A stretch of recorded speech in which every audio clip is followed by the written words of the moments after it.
What was important about Darwinism was that it not only was a theory of how life changed, but it was a theory of how life changed in a completely undirected and unguided way. So one of our American textbooks that is completely not biased in any way says this, it puts it this way, it says, by coupling the undirected, purposeless variations to the blind, uncaring process of natural selection, Darwin made theological or spiritual explanations of life superfluous, unnecessary. And so with Darwinism, we get this rise of what sometimes was called scientific materialism or atheism, and with the idea that there's no guiding hand behind evolution. It's not theistic evolution. It's not teleological. There's no purpose behind it. It's a completely undirected, unguided process. And that, as Richard Dawkins would later say, made it possible to be an intellectually fulfilled atheist. We can now explain the appearance of design in living organisms as a result of an unguided, undirected process, and therefore there was no need to invoke a designing intelligence or a creator of any kind. He was later, Dawkins has been quoted most famously in his book, The Blind Watchmaker, saying that biology is the study of complicated things that give the appearance of having been designed for a purpose, where the key word is appearance, the illusion. Why is it an illusion? Because there's this unguided, undirected process called natural selection that can produce the appearance of design without being guided or directed in any way. It can mimic, it's often said, the powers of a designing intelligence, but it's not intelligent. There's no intelligence allowed. And so this perspective has given rise to a lot of intellectually fulfilled atheists. And many of them are kind of very popular, and they've had a very strong voice in the culture. Lawrence Krauss. Unfortunately, even Stephen Hawking got into this act late in his life. Bill Nye, the science guy, even though he's not a scientist. And then the really great physicist, Steven Weinberg, have all been exponents of this idea of scientific materialism or scientific atheism. And Richard Dawkins had a lovely way of framing this, even if he got, in my view, the issue wrong. He says, the universe we observe has precisely the properties we should expect if at bottom there is no design, no purpose, no evil, no good, nothing but blind, pitiless indifference. Blind, pitiless indifference for him is kind of shorthand for an unguided, undirected process, materialism. Matter and energy are eternal and self-existent and self-organizing, and they can generate all the intricate designs we see in the universe without there being a guiding hand behind it. This is the Darwinian and scientific materialist perspective. Now, it turns out that there are at least 3 major discoveries that are not what you would expect if the universe were the product of blind, pitiless indifference. Dawkins says that the universe has exactly the properties we should expect if it was only materialistic processes at work, but there have been 3 major discoveries, and I've written about them in my book, Return of the God Hypothesis. What I'm going to do today, and which is kind of fun, is to highlight the Cambridge angle on each of these discoveries, because it's non-trivial in each case. If you read some of my work, or if you've heard one of my talks, I won't belabor all the things I usually talk about, but you probably remember I've talked about Edwin Hubble, with the astronomer, the lawyer who went into astronomy in the 1920s. He began to use these at the same time as he went into astronomy. They were building these great dome telescopes. And as a result of the one in Southern California at Mount Wilson, he was able for the first time to verify that the nebular smudges that the nebular structures in the atmosphere were actually galaxies beyond our Milky Way. And further, he was able to show that those galaxies are racing away from our Milky Way galaxy, and they're doing it in every quadrant of the night sky. And so he was able to show that the further out you look, the faster those galaxies are moving away. And the best explanation of this idea of an expansion, where the things further out are moving faster out and the things closer in are moving a little less fast, was a kind of spherical expansion, like a balloon being blown up. How many people have seen me illustrate this with just puffing on the balloon? Is this, okay. So if you just think of I've got one, but I don't want to belabor illustrations that people have seen 100 times, but if you just think of a balloon blowing up and you think of, I usually draw galaxies on the surface, and as the universe is going in the forward direction of time, the universe is getting bigger and bigger and bigger. The volume of the universe is getting bigger. It's like It's like a balloon expanding. And what Hubble realized is that his observations meant that we had an expanding universe. But if you wind the clock backwards in time, that expanding balloon would have been smaller and smaller and smaller at each successive point in the past, till eventually all that matter would have had to have been in the reverse direction of time. It would have congealed to a starting point, marking the beginning of the expansion of the universe, but also arguably the beginning of the universe itself. Now, this was a discovery that was made mainly in the United States by Hubble, another colleague of his, Humason, an earlier US astronomer named Vestos Leifer. But there was another angle on this that was really interesting. And it was a consequence of the work of a German scientist with very bad hair, with a very thick accent, who typically did not match his socks, and was therefore a hero of mine. This is Albert Einstein. And John is going to give a little test on this equation afterwards, so don't worry, you don't have to take it down now.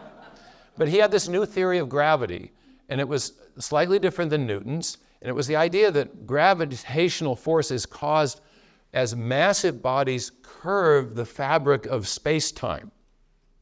Now, this is no less mysterious than Newton's theory, because how does matter curve space? And then the other part of the theory was the curvature of space causes the other matter to move and take curved trajectories. But since space is empty, it's no less mysterious than Newton's theory, but it kind of worked. The math was better. But it also had an implication.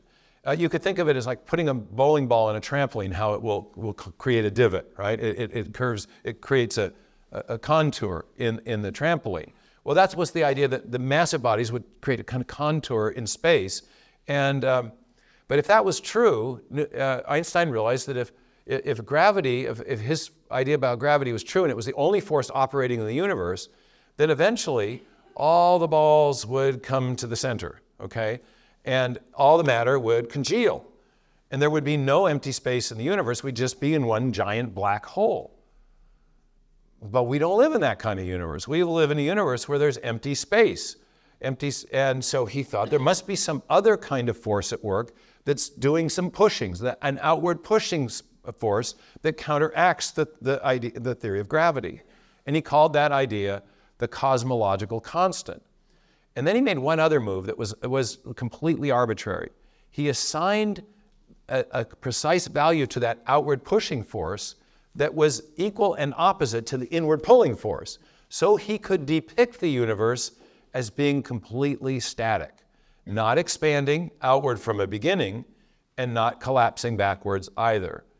And the reason that he chose that value was that he found the idea of a beginning to the universe rather distasteful. It kind of triggered him. He thought, if there's a beginning, then what comes before that? That sounded like the Genesis account. And at this point in his career, he was a pretty staunch scientific materialist. And so he sort of inserted this fudge factor into his equations, and it preserved for the time being the idea of a static universe, not one expanding outward from a beginning. Well, meanwhile, there was a young Belgian priest who started to work with Einstein's equations, and he was working here in 1923 at St. Edmund's College. He was Belgian. He did most of his scientific career across the channel, but he had a really crucial year here where he was working on what are called the field equations, Einstein's field equations. And he showed that Einstein's idea of precisely balancing the outward push to the inward pull didn't ensure that the universe would be static, because even the slight alteration, perturbation in the distribution of matter and energy in the universe would throw that balance off and cause everything to go into a black hole or into a heat death. And so at a physics conference in 1927, Lemaitre meets Einstein, and they're in a taxi cab together going to the conference, and he confronts him with this. And Einstein, of course, doesn't like it too well and tells Lemaitre, he says, well, your mathematics is admirable, but your physical intuition is abominable. And the scientists are always so measured in the way they speak, And so there was this, Einstein basically, I don't like it. Your math is right. This idea of precisely balancing things is unstable, but I just don't like where this leads as far as a physics theory of the origin of the universe. We're back to a beginning, and that sounds like the Genesis text. Well, there are other scientists who didn't like this idea as well, the idea that the universe had a beginning, and one was Sir Arthur Eddington, who was also here in Cambridge. And he was famously quoted as saying, philosophically, the notion of a beginning of the present order is repugnant to me. I should like to find a genuine loophole. I simply do not believe the present order of things started off with a bang. The expanding universe, outward from a beginning, the expanding universe is preposterous. It leaves me cold. Well, this alternate theory in psychology is known as denial. And you see, can you see what the evidence is that he's citing? Why he doesn't like it? He says, philosophically, I don't like it. It's challenging his worldview. It's challenging scientific materialism. Now, to his credit, Eddington has a meeting with Einstein here.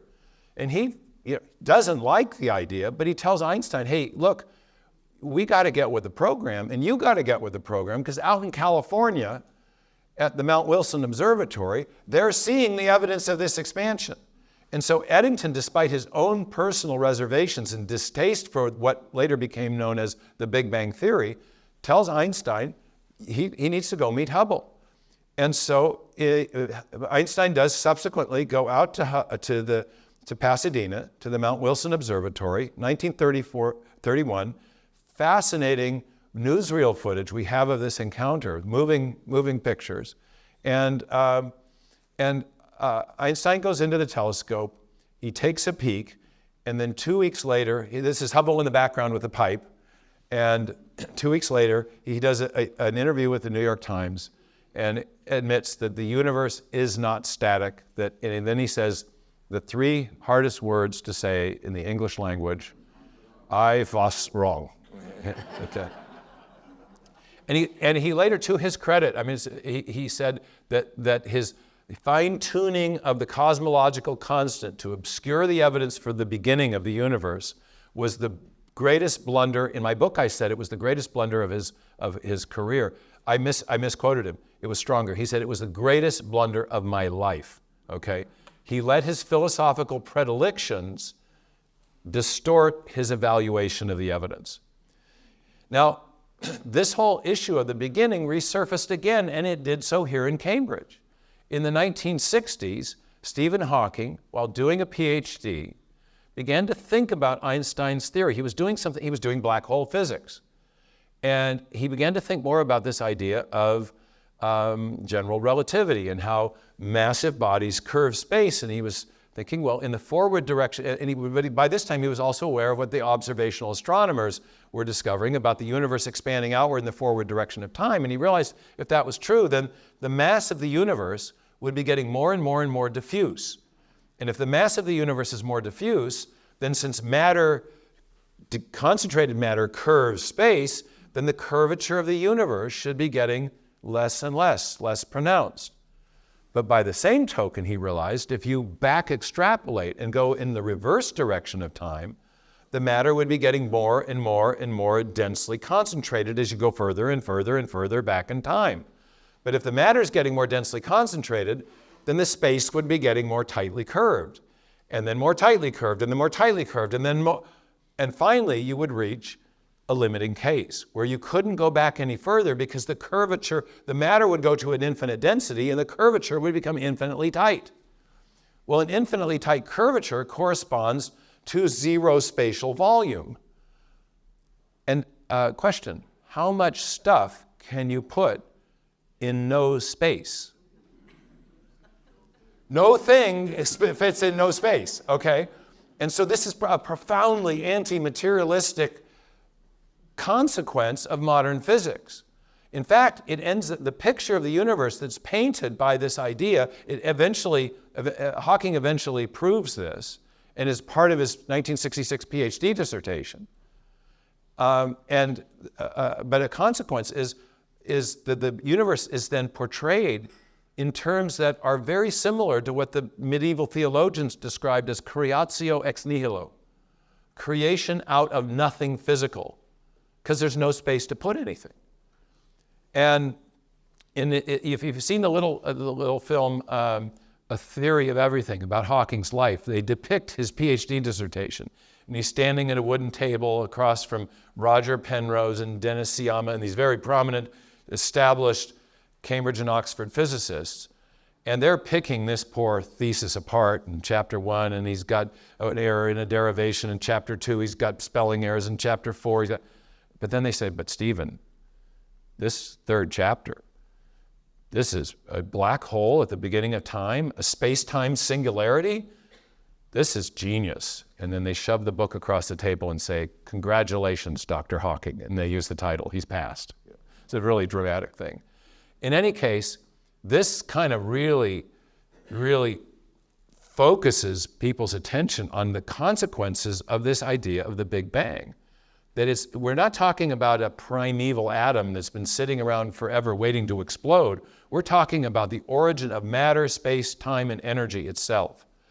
And in 1985, I attended a conference in Dallas that completely changed my life. It was a conference of atheists and theistic scientists debating the origin of the universe and the origin of life. And in the first session, one of Edwin Hubble's former PhD students, by this time a very prominent astrophysicist himself, Alan Sandage, a well-known Jewish agnostic who was pretty much a scientific materialism, ascended to the podium and sat on the wrong side. He sat down with the theists instead of his fellow materialists. And in his talk, he then explained how the evidence from his own field that he had helped verify, he had helped Hubble verify that the universe was expanding in every quadrant of the night sky. And he announced that he had become not just only a theist, but a Christian. And he had done so not in spite of the scientific evidence, but because of it. And in describing the evidence for this singularity at the beginning, he said, here is evidence, he said, for what can only be described as a supernatural event. There is no way this could have been predicted within the realm of physics as we know it. I have the footage of this, and I watched it later many times. He didn't seem too pleased to be saying this. It was a kind of gravity about him that he'd come reluctantly to this position. But I was 27 years old and kind of blown away.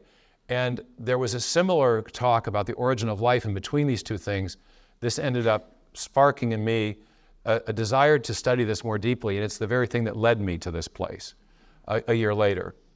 And it's not hard to see why this is so troubling to a scientific materialist, because after all, the first words of the book of Genesis are, in the beginning, in the beginning.